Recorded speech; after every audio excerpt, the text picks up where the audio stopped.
tell him Thajalagamort, Osrith told him, as they stood, side by side, watching proceedings. Constantine was now being gathered around with his Mormas. Aethelstan, by contrast, stood alone. Hagalagamort, repeated Utad in his Dane-learned tongue. What does that mean? And to who? My son. The only person who seems to care about him, apparently. She bit. I have a son I hate, Utad told her, yet I care about your son very much. And Finan, Osrith turned at this, and stared at him. Yet you held him as a hostage, as a bargaining tool to force the captain's hand, she reminded him. You made him betray Constantine. Not I, at Berwick, Utad told her. But yes, I told him to help us in. I have long wanted peace between us, Osrith. Peace, Osrith thought. Whence had this feeling come? Who is that? Utad said, as the women slowly walked over the courtyard. Down there? Edra, he told him. Thyra and Baka's daughter. She watched Utad's face change to a softness she had never witnessed before. And he pointed to the two children, beside her. I saw Stiora once, Osrith told him, ignoring the question. For Utad was pointing towards Stiora's children, Gisela and Ragnar. I saw her once, in Nofauik. That child looks like Gisela. Utad turned his head and looked at Osrith, accusingly. She told her brother. It was not untrue. Also, it contained no information that could cause her brother to change mood. I was called to help in Nofauik. I could do nothing for her, nor could anyone. And two children who had become orphans, in need of a home, brought by an uncle to a place of safety. Now, in the courtyard, Constantine was approaching Aethelstan. Was he deferring? Osrith thought. If he was, it would be false. No Pict, no Gael would willingly give up Alba. Angles and Saxons had never held the country, not even the Romans could hold it. Constantine wants Bibbenberg, Utad told Osrith. She turned from the palisade parapet and looked at her brother. You sound like I remember Elfric sounding. Only he would just repeat his monotonous worry about you returning to reclaim your birthright. There is nothing I do for Constantine. I would lie with him once in a while to ensure he gave Edra and young Finan and I a roof and food. I'm not proud of it. It was not entirely true that she whored herself. Of course, there was a bond between them that was like no other Osrith had ever experienced, born of being thrust together at Dunnottar, fleeing as she had from Bibbenberg, antagonistic as much as anything. It was true what Domhnall always said, she did defend him, even in the indefensible. And you hump him now? I do not. Osrith shot back. I did not choose to come here, I was brought, remember? She glanced away and felt a blush on her cheek, but then forced herself to look at her brother. My husband saw fit to have me kidnapped and buried here, as you probably already know. She could see amusement in his face. He set you up to be spirited away? Utad repeated, mocking merriment in his face at her admission. With old bare ass down there? He meant Domhnall. Osrith ignored him. Leaving your lands unguarded? They are not unguarded. They might not have been when your husband sent you away, but they are now. Osrith gave him a look of panic. No, the people are unhurt. Your estate manager had the sense to bow and acknowledge Aethelstan. And Osrith thought, Cortigar, Ormond, bow to Constantine? They are simple people and can't speak English properly, Osrith retorted. They are Picts and my land is of Alba. Tell Aethelstan that, she added. Tell him North Bernicia is not and never will be under his rule, and that Constantine's daughter has married Anlaf Guthfrithson. Should he choose to try to dominate Alba, he is far from home and has few resources. We will see. Lady of Berwick, Utad added. Lord of Bibbenberg, Osrith replied. Ange craned down to hear war was being said, by Constantine, in the courtyard. I accept your words,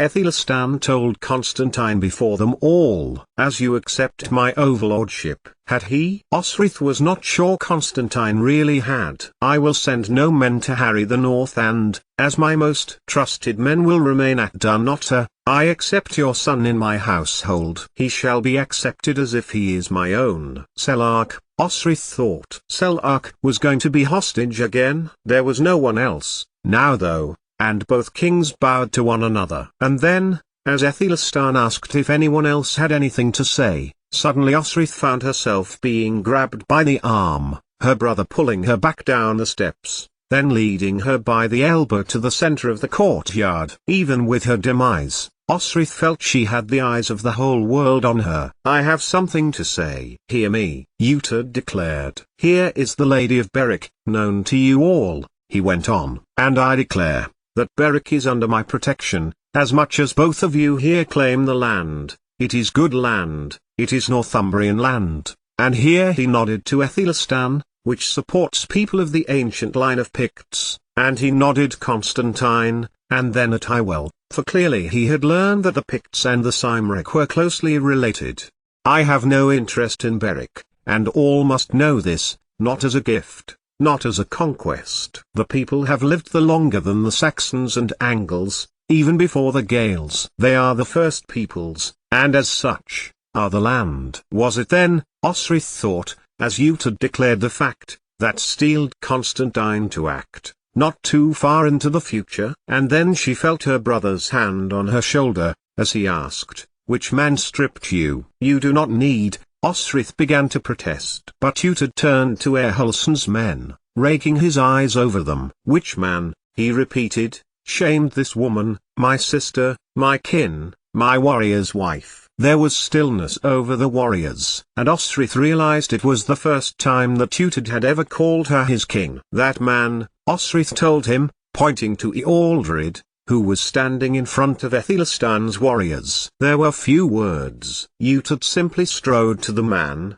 serpent breath aloft. "Lord Uhtred," began Aethelstan, but even his own caution was not enough to stay Uhtred's hand. Ealdred died with one swift slash to the neck. "Anyone else?" Uhtred asked of Osrith. "No one else," Osrith told him, and felt proud that day, not because her brother had fallen to her side, but because, at last, there was peace between them. 88,888,888. "I would have words with the Lady of Berwick," called Aethelstan as Uhtred fell back. And Osrith made her way to Aethelstan, and he led her through the palisade wall and spoke to her, privately. "What did he say?" Constantine asked her, later. Aethelstan had led his army out of Dunnottar, and was camped just outside. A glorious holiday up from the south, it could be said, now that Constantine had acquiesced to whatever Aethelstan wanted. "It is as you feared. He wants Alba." Constantine smiled the smile he smiled when he had a plan. "But now we are at peace.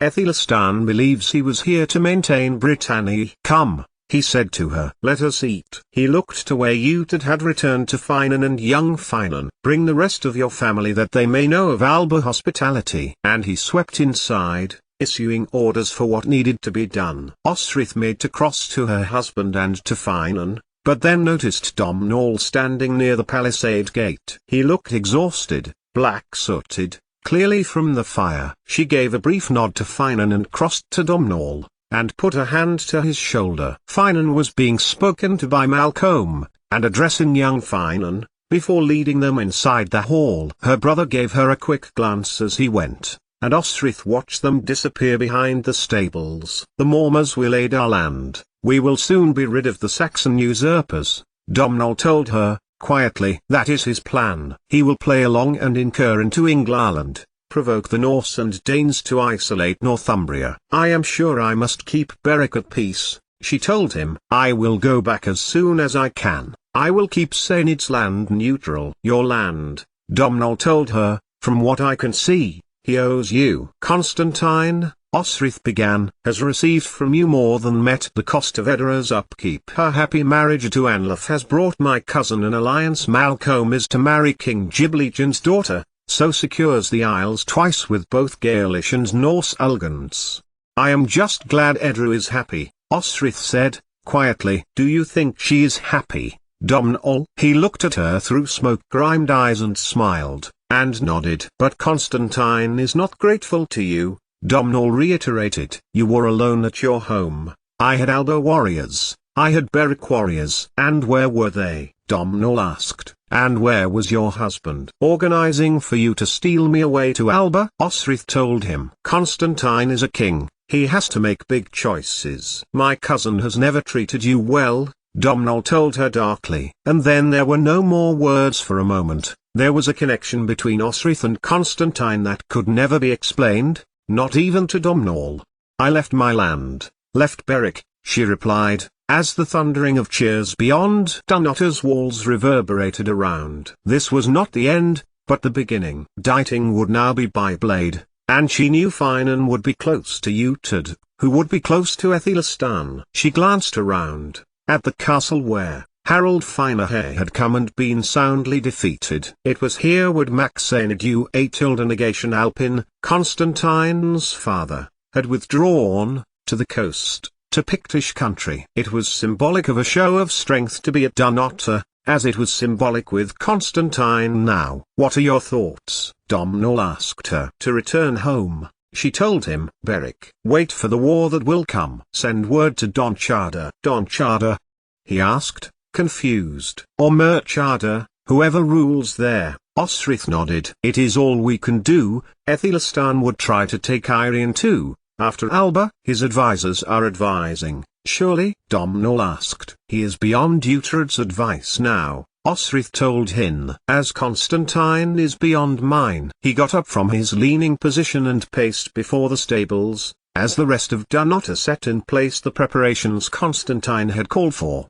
Do you wish to fight? I always wish to fight, if it is something I can believe in. But not at a battle between Constantine and his allies and Aethelstan. The price is too heavy. Your husband would be amongst them. Your son. Your brother. And others. The Mormor warriors I have helped to bring on in their skill those of my land. It would be terrible in Irian if a Saxon king tried to conquer it. And thoughts of a time long ago entered Osric's head. She knew what Domhnall had told her of Finan, how he had rejected Gormleth, run off with a maid. How his father had gone to Flansinna to avenge the shame he had caused, ironically hunting him until his brother found him and sold him to the same ship that Flan's rejected wife Domhnall's sister had been on. And King Domhnall now came to mind. And Malmuir, Constantine's aunt, and Domhnall's little brother, Neil, who had kind-heartedly repudiated his position of king of the Ui Neil to marry Gormleth for her own protection. It was that man, once the little boy she had looked after. Do you remember going there? Domhnall asked. Do you remember visiting? You could not have been there long. I was there for about 2 years, Osric told him. I remember you. Domhnall looked away. Had I not gone, I would not be where I am now. A lot of where I am now is because your mother wholeheartedly accepted me into her household. I was a different person then, Domhnall told her. I was not grown, I was arrogant. I am a failed prince because of that. And you? He broke off. He did not need to tell her what they had done next. He was an angry young man then, as he had been when he had had 4 guards holding her down so he could defile her. She had fought, of course. And Flan had confirmed her ownership of the blade. Nothing. You did nothing, except fight me once in front of your father, and rescue me. I could never have asked for a more loyal friend. Osric put her hand to his smoke-dirted face and smiled. You have a plan, I can tell. Domhnall smiled back. I do not want to be opposite you on a battlefield. Domhnall MacDuen Atilda copyright ill, she mock-scolded. He pulled her closer to him, and they stood like lovers for a moment, bodies close. Osric sighed as the memory of Dagda rose in her mind. She had put away feelings of love for so long after him, fought for distance. Edward she had allowed because it was sex and not love. But love had come, and she had not been ready to realize her affection for Finan, and had not guarded her heart well enough when it had come to her husband. Then stay here, he said, his breath close to her neck. He did not say, stay with me. But had there not been a cry outside the fortress just then, she might well have yielded. How he was holding her, softly, by the shoulders. His heart beating so close to her she could feel it. She carried Bué because of him. She would rather bury herself in the depths of Irian with him fighting the Norse than watch everyone she loved die at one another's hand. Yes, there was every reason to be at Domhnall's side, to have always stayed with him, never leaving King Domhnall, fought him for her liberty. Osric knew that it could have been so, had she not so desperately wanted to find her brother, who, as the Lord of Bibbenberg, was inside Dunotter's hall. with Finan, once one of the two allied princes who had attacked her and left her to die at the estuary of the Foyle, as guests of the King of Alba, Constantine. How far they had all come. With both full arid. When she broke from Domhnall's embrace and watched him go to the stables, Osric looked at the fortress. She could not stay here, be involved in Constantine's plan, and nor could she renew her Mercian allegiance and become absorbed in Aethelstan's expansionist war machine. At first opportunity she would ride to Berwick, walk to Berwick if her eyesight had not improved. But she would need to see Edra first, as to mind her daughter came. The women and the vulnerable, the children and the old, would have been well looked after by the young woman, and so Osric moved in the direction of the crypt. It was then that she felt a hand creep to her waist, causing Osric to jump. She was too slow to retaliate, but there was no need, as Finan put his lips to his wife's neck. "I have never seen a braver thing than I did when you fought back, to defend Berwick." His lips met her collarbone, and she yielded to Finan's arms. Beyond them, Malcolm was moving to the inner gate, taking Sainid's place seamlessly, Osric noticed, instructing the Mormers raise it. Finan's head turned where Osric was looking, and they watched as the heir to the Alba throne gave greeting to the Englaland army, that of King Aethelstan, and bade them enter. "My king, Constantine bids you refreshment and hospitality," Malcolm told them. "Tonight you feast and drink and dance as is the Gaelish way." "How many on their backs before the middle of the night?" Finan asked Osric, after partying the Gaelish way. "Not with these pieces of piss," Uhtred said to his friend, nodding to Osric. "You don't understand the relationship between a Gael and the water of life, Lord Uhtred," Finan told him. "Not at all, Lady of Berwick," Uhtred said to Osric. "As you know your way around this fortress, please show us the way."